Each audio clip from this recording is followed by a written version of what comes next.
టాలీవుడ్లో దీపావళి వెలుగులు మొదలైపోయాయి. ఫస్ట్ లుక్ల నజరానాతో అభిమానుల్ని ఖుషి చేస్తున్నారు హీరోలంతా. చిరంజీవి, నందమూరి బాలకృష్ణ, మంచు మనోజ్ వీళ్లంతా తమ సినిమాల్లోని లుక్కుల్ని దీపావళి సందర్భంగా విడుదల చేస్తున్నారు. ఇప్పుడు పవన్ కూడా వీళ్లతో టీమప్ అయ్యాడు.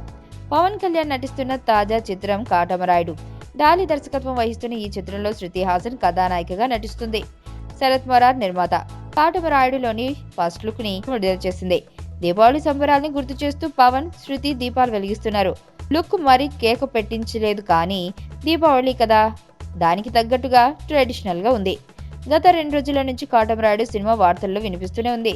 ఈ సినిమా సెట్ లోంచి పవన్ అలిగి వెళ్లిపోయాడని, శరత్ మరార్ సర్ది చెప్పే పనిలో నిమగ్నమయ్యాడని వార్తలొచ్చాయి. ఈ హడావిడిలో లుక్ గురించి ఎవరూ ఆలోచించలేదు. ఫస్ట్ లుక్ ఎప్పుడు విడుదల చేస్తారు, ఎలా ఉండబోతోంది అనేది పట్టించుకోలేదు. సాధారణంగా పండగలకు లుక్ ని ఇవ్వడం పవన్ కి ఇష్టం ఉండదు.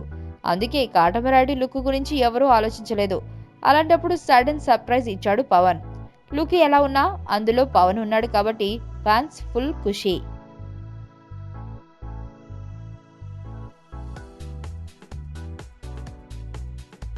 మరణం దేహానికే గాని ఆత్మకు కాదని భగవద్గీత చెప్తుంది.